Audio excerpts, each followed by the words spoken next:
Hello, my name is Ian, and today I'm going to be talking about how the design of The Legend of Zelda Breath of the Wild can guide players in finding their own identity. Breath of the Wild was released in 2017 and redefined many conventions of the Zelda series.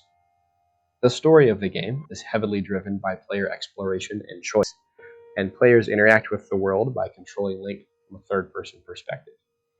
Link wakes up from a 100-year slumber with amnesia and works to regain his memories by traveling to familiar locations from his past. In 2017, YouTuber Zack Scott Games interviewed two legendary Nintendo figures of the game, Eiji Aonuma and Shigeru Miyamoto. Aonuma is the series producer for The Legend of Zelda, and Miyamoto created the franchise back in the 1980s. And today, he is now more of a creative consultant at Nintendo. Now, it's important to note that in this interview, Aonuma and Miyamoto are not Japanese speakers, so a live translator was present during the interview.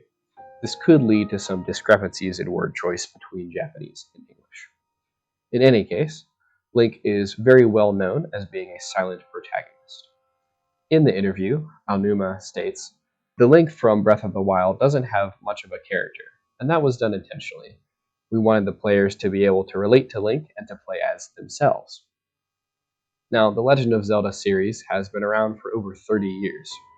One convention of the series that the development team of Breath of the Wild removed is the ability of the player to. I find it pretty interesting that Aonuma specifically mentioned that they want the player to play as themselves, because by removing the ability to change Link's name, they removed a key personal identification and connection factor for players. However, elements of player connection and relation to Link can still be found in other elements of the game. In this interview, Aonuma also says, "You can probably see that there's not much expression on Link's face." By making Link a blank slate in his emotions, the developers were careful to craft a character that the player can project emotions onto. Because Link is more solemn and blank, players can interpret the present actions of the game in their own way. And that experience is not necessarily influenced by things that Link would possibly say out loud or emote on his face. Another factor that helps the player find identity in this game is player choice and freedom. In the same interview, Miyamoto said, "Link has a lot of options and actions he can take. And as you think for yourself what kind of choices you want to make, you become more and more in tune with Link. This is reflected in the openness of the game and how Link's emotions are relatively blank, like I said earlier. Because the game is so open and the world is designed with attractive little nuggets to find around every corner, exploration really is the driving force behind the game and is a very key mechanic. The interactivity of the world also plays a critical role in the identity that the player forms with Link.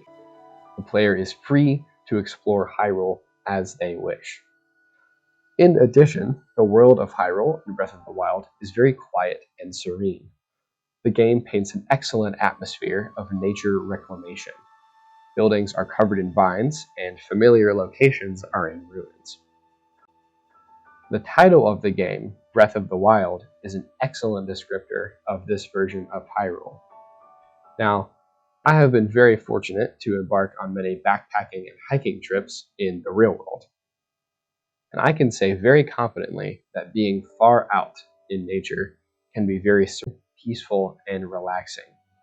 Some of the best introspective moments of my life have taken place in the backcountry. The developers of Breath of the Wild have done an excellent job of mirroring real-world nature in the game. When I walk through Breath of the Wild's forests or open, I feel a similar serenity to when I spend real time in Pisgah National Forest and similar locations in the real world. It is the only game that I personally have played that captures the intricate, peaceful emotions of nature as well as it does. And in this way, Breath of the Wild can help players find identity because it is so quiet. It allows time for players to look inward and encourages them to authentically explore the world as they see fit in their own way. So, in summary, One way that The Legend of Zelda Breath of the Wild can help players find their identity is in the character of Link.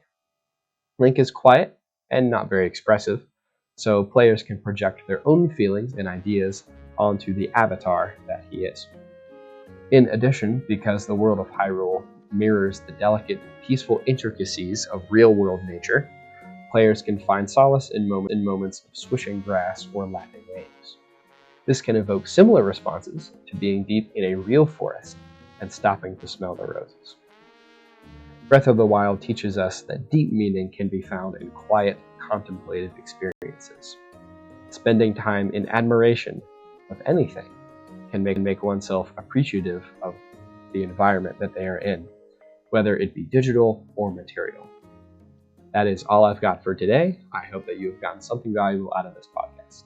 Thanks so much for listening, and have a great